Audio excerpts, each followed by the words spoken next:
Oak Bay, Gordon Head. Thank you, Honourable Speaker. Honourable Speaker, vast amounts of money are flowing from fossil fuel companies to both the BC Liberals and, to a much lesser extent, mind you, the BC NDP. Between 2008 and 2015, 48 fossil fuel companies and industry groups donated $5.2 million to the government and official opposition and reported more than 22,000 lobbying contacts with public officials between 2010 and 2016.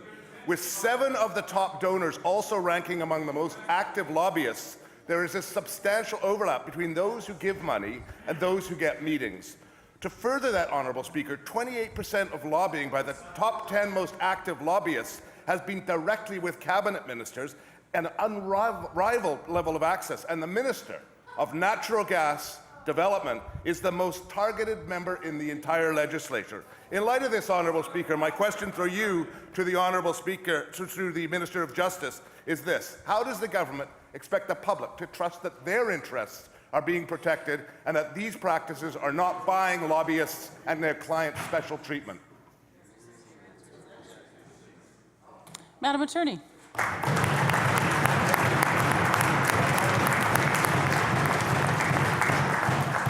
Madam Speaker, it may be that the member was not here yesterday to know that we actually established the first ever lobbyist registry in 2002 to establish transparency so British Columbians can see who is doing the lobbying. There never was a registry before that.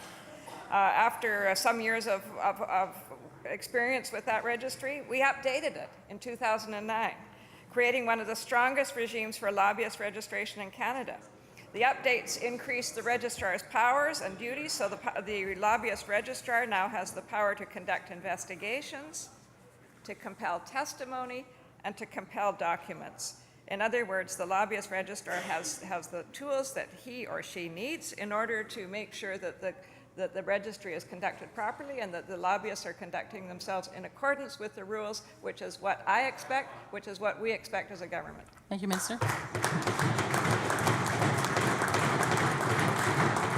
Oak Bay, Gordon Head on a supplemental. Thank you, Honourable Speaker. I'm glad the Minister talked about the lobbying registry because, frankly, we are one of the weaker in the province, in the country of Canada. BC lacks rules to regulate lobbying practices and ensure transparency. We know that extensive lobbying is ongoing in BC, but we have no code of conduct for lobbyists. Moreover, we have no requirement in BC for lobbyists to register actual meetings with public office holders. All they have to do is register who they plan to lobby. Other jurisdictions, Honourable Speaker, in Canada have much stricter standards. And it's clear to me, with our rampant cash for access system and allegations that lobbyists are engaging in illegal donation practices on behalf of their clients, largely to the BC Liberals, but also to the BC NDP, that we need much more stringent rules. We need standards against which the public can hold lobbyists and their contacts in the government to account. My question, Honourable Speaker, through you to the Minister of Justice, is will the Minister commit to transparency on lobbying practices, including requiring lobbyists to report on actual meetings held with government officials and creating a code of conduct for lobbyists? Madam Attorney.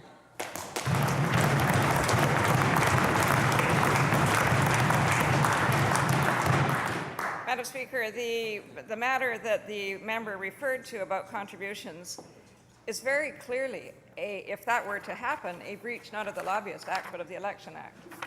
And the Election Act in section 186(2)(b) says that an individual may make a political contribution with the money of another individual, but must disclose to the individual required to record the contribution under section 190. In other words, you can make a payment on behalf of a third party, but the third party must be disclosed. It must be very clear that it is that third party's money which has gone to the payment. That is a breach of the Election Act, Madam Speaker. It is very clearly a breach if that is conducted, and I think that that's the conduct the member is referring to.